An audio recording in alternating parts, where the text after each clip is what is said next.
Mysterious Traveler.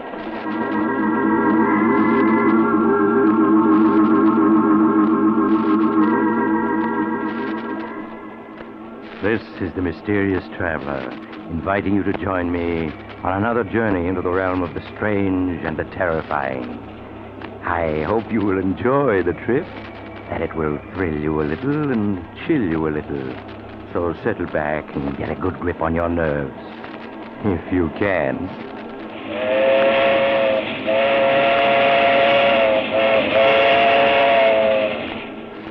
Where are we going?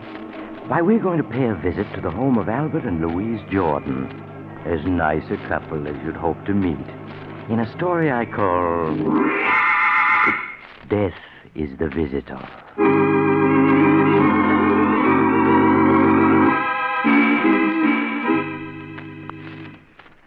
My story begins in the Jordan home late on a hot summer night.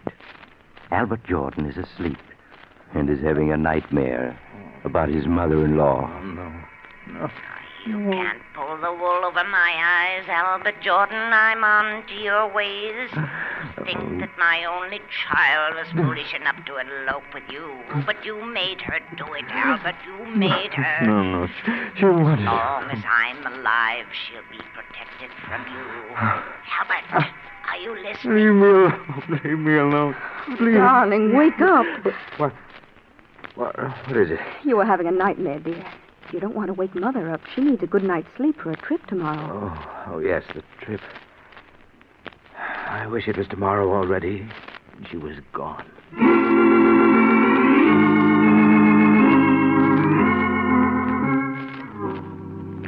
Are you sure you have everything, Mother? Yes, Louise. Everything I need for my trip home is in this handbag. Oh, now don't forget to ship my trunk. I've already notified the expressman, Mother. He'll be here to pick it up this morning. Thank you, dear. Well, it's almost 9 o'clock, Mother. You'll miss your train. I've never missed a train in my life. You needn't be so anxious to get rid of me, Albert. Not really, Mother. I didn't mean... Oh, Louise, darling, I do hate leaving you alone like this. But, Mother, I'm not alone. I have Albert. Well, I don't mind saying it right to his face. I don't trust him, Louise, and I never will. I'm rarely wrong about people, you know that. Now, see here, Mother. I've had about enough. Louise and I get along perfectly well when you're not here. See, Louise, what a temper he has. Do you want me to stay, darling? Really, Mother, I'm very happy with Albert. Oh, well, very well, then I'll go. But you'd better be good to her, Albert. Yes, Mother. I will. Well, goodbye. And don't forget, Louise, Mother'll be back if you need her. Yes, Mother. Bye. Louise, if your mother pays us just one more visit, I'll leave this house for good. Albert, what are you saying? In the past year, she spent 8 months with us. She has her clothes here, a key to the house. Why, she's even listed in the phone book under our number. I tell you, I won't be responsible for what happens if she doesn't stay away. I'll write to her, Albert, and try to explain. Really, I will. Make her understand that we have our own lives to lead. You know, now that she's gone, I feel like a new man. I can breathe in my own house. Oh, Albert, you won't forget to put the tags on Mother's trunk, will you? The expressman will be here for it soon. No, dear. Shipping your mother's trunk to her will be one thing I certainly won't forget.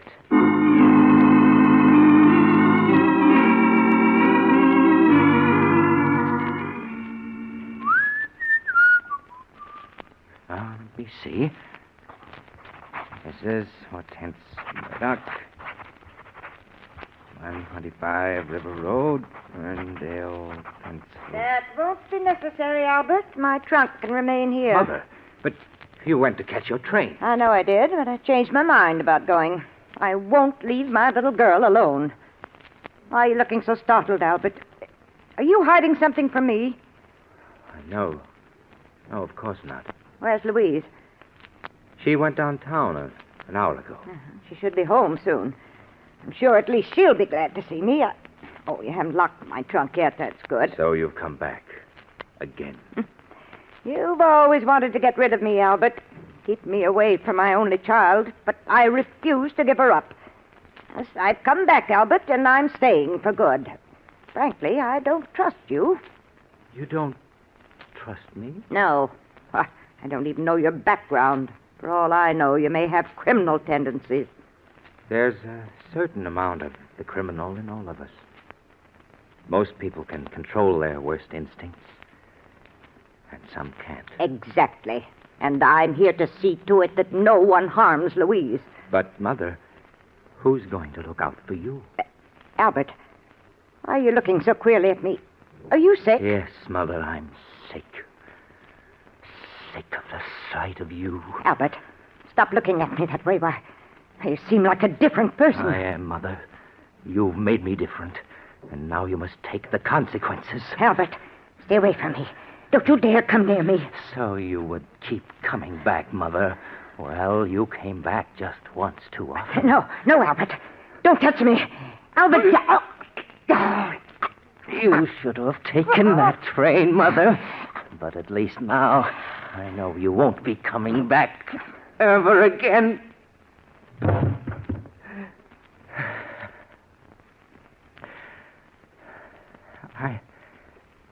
I didn't want to kill you, but you made me. Oh, but now I've got to get rid of you or they'll catch me. The trunk. Yes, it's large enough. Even in death, you're a problem, Mother. But you won't be for long. There. Now I'll have to get rid of the trunk. Somehow. I'll think of a way. Albert, are you home? Louise, the trunk. I've got to close it. Is that you, Albert? Yes, dear. Yes. Oh, I see. You're locking the trunk. Yes, I was just getting it ready for the expressman. He should be here by now. Albert, is anything wrong? Anything wrong? What do you mean, Louise? I don't know. Your face is so flushed. Oh, it's just a little warm in here, that's all. Oh, we forgot to pack Mother's robe. Look. Oh, you'll have to open the trunk again, Albert. No, I mean, the trunk's full already. You wouldn't be able to get anything else into it. Why, nonsense. When Mother and I packed it, it was only half full. Oh, please open it. But it's locked and we haven't got the keys. Oh, yes, that's right. Mother has them. Well, we'll just have to mail the robe to her. Oh, I'll answer the door. It must be the expressman. Make sure the tags are on it, dear. The tags. Oh, we can't go to her home. Oh, if I only had time to think. Wait, yes, that's the only thing to do. Come this way, please. You'll find the trunk in this room. Here it is. Are you finished, Albert? Yes, it's all ready to go. Okay. Well, I'll make a racket of it. Now, let me see. It's being shipped to... Perhaps you'd better load it on the truck first. It's easier this way, mister. You're shipping it to Mr. William Smith, 345 Wood Street, Las Vegas? Well, that isn't the right address. Then, what is it on this shipping tag, lady? Oh, well, that must be one of my customers. I must have been thinking of someone else when I wrote it out. Yeah, but what's the right address? Oh, it's Mrs. Hortense Murdoch, 125 River Road, Ferrydale, Pennsylvania. That's right, isn't it, dear? Yes. Okay, I know your name and address. I'll put the right tags on later. That's mighty heavy. Oh, please be careful with it. Don't worry, lady. I'll get there safe and sound.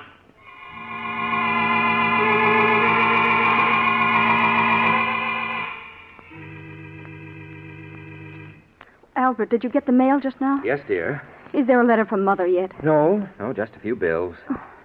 I'm really worried. It's a week now and no word from her. But you mustn't worry, Louise. I'm sure she's all right. Why, Albert, you're even worried yourself about her. You look so upset. Oh, I'll answer. I'll come with you. Maybe it's a special delivery from Mother. Yes? Hey, good morning. I got a trunk here for you folks. What? It's Mother's trunk. Yes. You always wanted to get rid of me, Albert. But I've come back, Albert, and I'm staying for good. Bring it in, won't you, please? Okay, lady. There you are. But I don't understand. Why should Mother send her trunk back to us? Would you mind signing for it, Mr. Jordan? What? Oh, yes. Here you are. Thanks. Bye. Albert, I can't understand why Mother shipped her trunk back to us and without even writing a word about it. Can you figure it out? What? Oh, no, I can't. Well, I'm going to put an end to this guessing. Louise, what are you going to do? I'm calling Mother. Hello, operator. I want to put through a call to Ferrydale, Pennsylvania. The number is 223. Why bother, Louise? I'm sure there's a letter on the way. Oh, I've waited long enough for one. I'm sure there's something wrong. Oh, hello? Oh, hello, Sarah. This is Louise calling. Is my mother there? What? Are you sure? Oh, that's why you shipped the trunk back. No, thank you, Sarah. Albert, Sarah says that Mother never arrived home. She sent a postcard saying not to expect her just yet. Was Sarah the one who shipped the trunk back? Yes. She thought that Mother had decided to stay with us longer and would need her clothes. What? Albert, where can she be? Oh, now, Louise, I'm sure she's all right. All right, she's been missing a week. How could she be? Well, perhaps she's staying with friends. You know Mother hasn't any friends. We've got to do something. Albert, I'm going to call the police.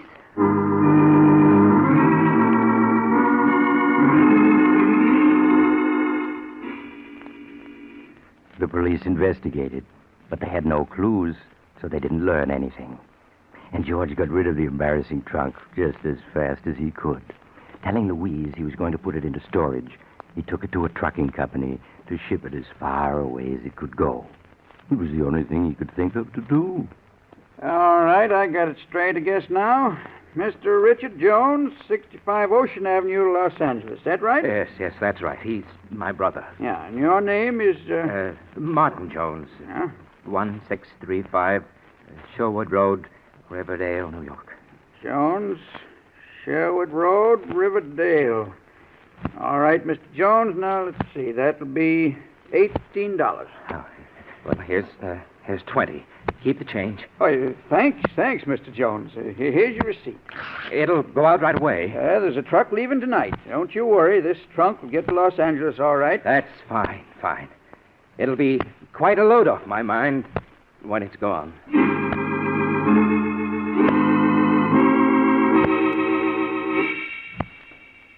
A week passed, 2 weeks, 3, and poor Albert was breathing more easily again. Until one morning when something most unexpected happened. Louise, darling. Yes, Albert. Oh, darling, I have a present for you. Some flowers. Just saw them and thought you'd like them. Thank you, Albert. You're very thoughtful. Louise, your mother's been missing more than a month now. You can't go on like this. You'll have a breakdown. Oh, Albert, where can she be? Why can't the police find her? Well, darling, if she hasn't been found in 5 weeks... Oh, excuse me, dear. I'll answer it. Maybe it's news of Mother, Albert. Good evening. I got a trunk here. I think belongs to you. A trunk? Yeah, that's right. You always wanted to get rid of me, Albert. But I've come back, Albert. I've come back. Do you recognize it? It's yours, isn't it? Oh, no. Huh? Well, ain't you the fella that shipped this trunk about a month ago? Didn't you give me a $2 tip? I'm afraid you have me confused with someone else. Don't you know where the trunk goes? Well, no. You see, it's come all the way back from California. It seems there wasn't no such address where this was shipped to. Surely it had a return address. Yeah, but the trunk got wet. The return address kind of washed off, so it came back to the office where it was shipped from. Oh, but what makes you think it belongs here? Well, you see, I kind of did a little detective work. The initials stamped on the trunk are HGM. Well, I looked it up in the phone book, and the only person in town with those initials lives here. Well, I'm sorry, but it certainly isn't my trunk. Oh, well, I'm sorry to trouble you. I'd have sworn you was the guy that gave me that $2 tip. Where will you take the trunk now? Oh, it'll be put to the unclaimed baggage, and then in a few months it'll be auctioned off. Auctioned off? Yeah. You'd be surprised what you sometimes find in them, just like a grab bag game. Well, sorry to trouble you. Oh, wait a minute. Huh? What did you say those initials were? HGM. HGM. What? They're my mother-in-law's initials. Her name is Hortense G. Murdoch. Well, sure. That was the only name in the book with those initials. That's why I came here. Well, that was a very clever piece of detective work. Yes, of course it's her trunk. I don't know why I didn't recognize it. Well, you know, trunks, they kind of look alike. Yes, that's right.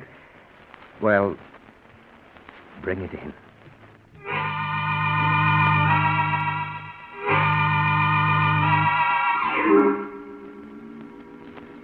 Trunks are funny things, aren't they?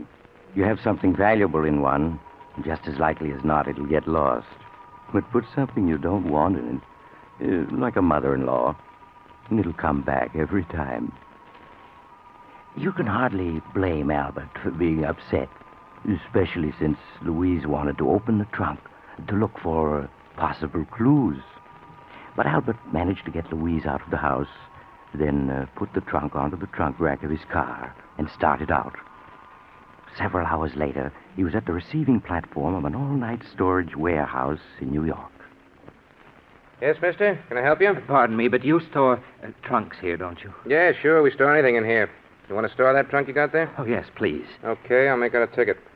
Now, what's your name? Williams, John Williams. The address? 313 Maple Street. Yeah, but what city, mister? What city? Baltimore, Maryland. Baltimore. Okay. Charge is $3 a month. How long you want to pay for? Quite a while. I'll be leaving the country, and... Well, what is it? Anything wrong, mister? Oh, dear. I only seem to have $6 with me. Well, that'll pay for 2 months. Then we'll send you a bill. No, that won't be necessary. I'll send you a money order in a few days. I may be out of the country for several years. Okay. Leave the trunk there. I'll take care of it. And here's your receipt. Just put the number of it in your letter when you send the money. I will. I won't forget. Good night. Good night. Hey, Mr. Williams. Mr. He's gone. There's a receipt on the platform where he dropped it. The nervous type. Oh, well, I suppose they can forward it to him from Baltimore.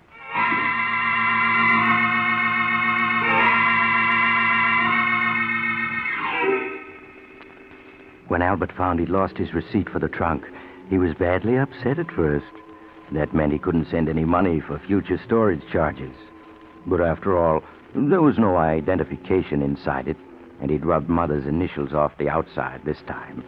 So how could anyone trace it back to him? Especially since they'd be looking for him in Baltimore.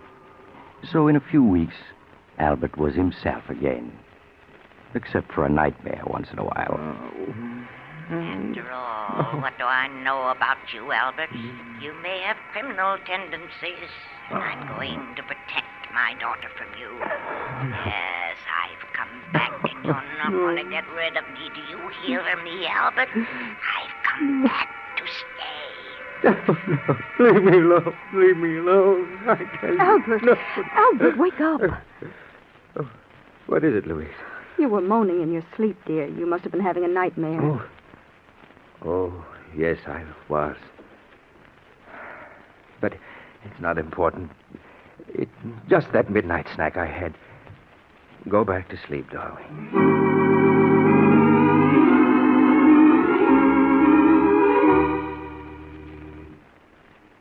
But as the months passed, so did the nightmares. And finally, Albert was his old cheerful self again. Good evening, dear. How are you? I'm all right, Albert. Fine. Say, I bumped into George Horton and his wife while on the way home, and they asked us to come to the charity bazaar tonight.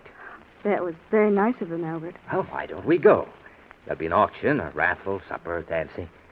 It'll do you good. I know, but somehow I don't feel like meeting people. But you can't go on this way, Louise, cutting yourself off from the world. I've been unfair to you, haven't I, Albert? Keeping you home night after night all these months. Oh, why, darling, you know I've been perfectly happy. It's been so nice. Just the two of us.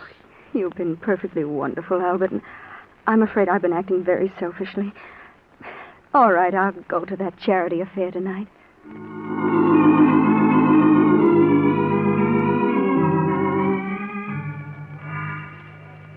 Now, what am I bid for this beautiful antique lamp?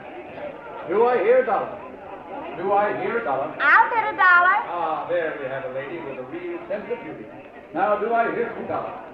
Do I hear $2? Well, good evening, George. Well, hello, Albert. Hello, Louise. Hello, George. Say, I'm sure glad you two came. Missed you both a lot these past months. Well, I hope you'll be seeing more of us. Hey, we've got quite a crowd here tonight. Oh, yeah. We hope to raise quite a bit of money. Say, that auctioneer's a genius. Come on, let's get a little closer. All right. Now, that gentleman over there, the one with the superb eye for beauty, bids $5 for this lamp. Do I hear $5.50? Your last chance, ladies and gentlemen, going at $5 once, going twice. Sold to the gentleman in the tweed suit, and very fortunate he is. That lamp couldn't have cost more than $3 when it was new.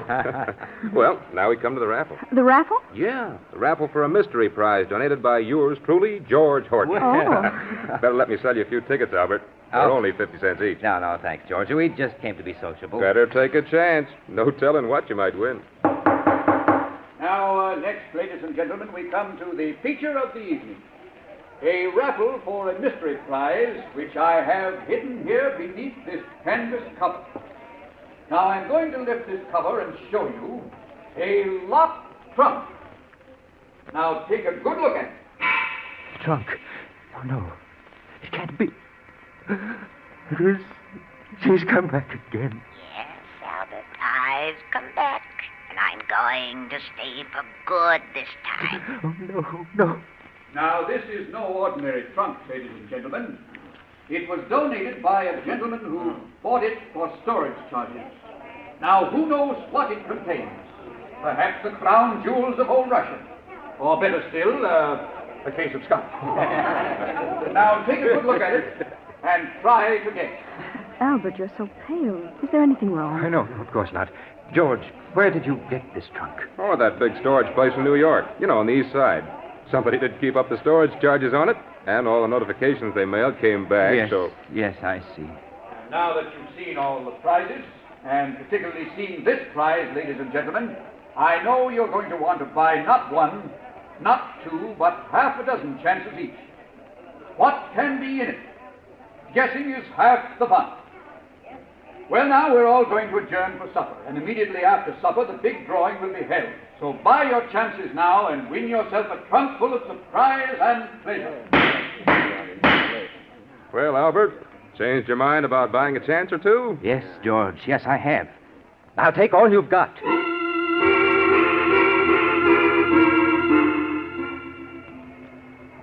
Albert, I don't understand you. You've bought every chance that was left on that trunk. Louise, I know what I'm doing. What on earth do you want with an old trunk that... looks a lot like Mother's trunk, doesn't it? Oh, no, I don't think so. But of course it does, Albert. It's the same make and color. It has the same dent there. But it couldn't be. Of course not. The idea is absurd. Darling, you're acting so strangely. You didn't eat any supper, and For now heaven's sakes, Louise, will you stop nagging me? I'm sorry, Albert. Hello. Feeling pretty sure you're going to win it with all those tickets, huh, Albert? I hope so. I knew the mystery of it would get you. Say, I'd even got a ticket on it myself. So you'll have some competition. Oh, I'll win it. I've got to. Well, I did my best. I picked out the heaviest trunk the place had for sale. So I don't want the winner to blame me if he doesn't like what he finds. And now, ladies and gentlemen, we're ready for the feature of the evening, the drawing for the locked mystery trunk. Now, my assistant has put all the ticket stubs in the wire wheel, and so I spin it thus. Round and round it goes, and where it stops, nobody knows. Now, the stubs are thoroughly mixed, and I stop the wheel so that this lovely young lady may reach in and withdraw the number of the lucky winner. Now, will you open your eyes, please, and read the number that you have drawn? Number 38. Number 38. Number 38. Number 38 is the winner. Is the holder of number 38 here, please? Yes, I have it. I've won. I've won. Well, good for you, Albert. Congratulations, sir. May I have your ticket, please, so that I may compare it with the stub that the young lady drew? Yes, of course. Here it is. Thank you. Now, I place the ticket and the stub together, and we... What is it? I'm very sorry. I'm afraid an error has occurred. An error? What do you mean? The young lady misread the winning number. It is number 33, not 38. No, you're lying. I won. The trunk's mine. Now, I'm sorry, but mistakes will happen. Ladies and gentlemen, I must make a correction. The winning number is 33. Is the holder of number 33 present? Oh, yes.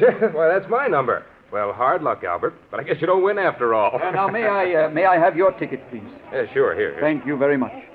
Now, ladies and gentlemen, the lucky winner, purely by chance, is the gentleman who donated the prize, Mr. George Horton. And congratulations to you, sir. And I hope you'll open the trunk now and let the rest of us know what we missed out on. I certainly will. No, he can't open it. You haven't got the key. No, but I have a bunch here that I borrowed from a locksmith, and one of them's bound to work. You mustn't open it. George, I'll buy that trunk from you. But I don't want to sell. Hey, I want to know what's in the trunk. That's where the fun comes in. I'll give you $100. You can't refuse. 100? Well, if you want it that bad, all right. I'll give you my check tomorrow. Yeah, but there's one condition. Condition? Yep. That you open the trunk here so we can all see what's in it. Oh, no, I won't do it. Well, then the deal's off. Sorry, Albert, but curiosity has the better of me. Oh, come on. George, please listen to Sorry, Albert, sorry. Just a minute, everybody. As soon as I find one of these keys at bed, I'll enter Told you I'd come back, Albert, and I have. You should have known I would. Oh, no. Darling, you're not well. Let's go home. No, it's no use. It's just no use. What on earth do you mean? You'll never be rid of me, Albert. Never. I've come back to stay this time. I think I've got it. Yeah, this key seems to be turning. Wait. Matter, what is it? You mustn't open it. Oh, Albert, fun's fun, but No, after all... I had something to tell you. She's beaten me. I can't keep it hidden any longer. That's right, Albert. Tell them it's the only way you can ever be rid of me. Go on. Tell them. Well, Albert? I did it. I killed her. Did what? Killed who? Albert, what are you talking about? I killed Louise's mother. Her body is in that trunk. Oh, no. Albert, that's a very poor joke. Oh, it's no joke. I thought I could get rid of her, but I can't. She keeps coming back and coming back and coming back, and I can't stand it any longer. Go on, open the trunk now. You'll see I'm telling the truth. Go on, open it. All right, we will. Please stand back, everybody. Come on, stand back, all of you. Auctioneer, help me, will you? Yes, sure, Mr. Horton. I'll undo this catch now. There. All right, now lift her. Albert, this trunk. Why, there's nothing in it but old books.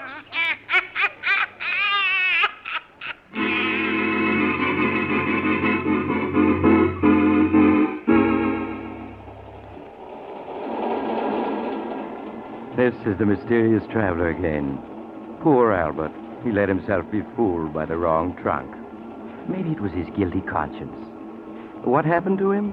Why, he's getting the best of attention these days in a small but comfortable room with bars over the windows. The only trouble is the bars won't keep his mother-in-law out. She comes in every night to talk to him. So if you're ever tempted to... Oh, you're getting off here. I'm sorry. But I'm sure we'll meet again. I take this same train every week at this time.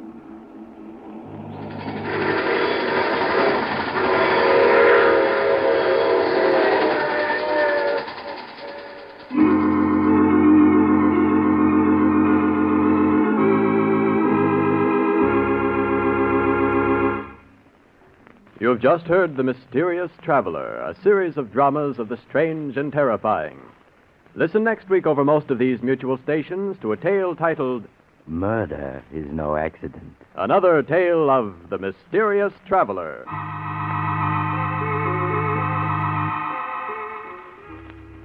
The Mysterious Traveler is presented by the Mutual Network from our New York studios. Russ Dunbar speaking. Stay tuned to this station for another exciting crime drama, True Detective Mysteries, which immediately follows Station Identification. This is the Mutual Broadcasting System.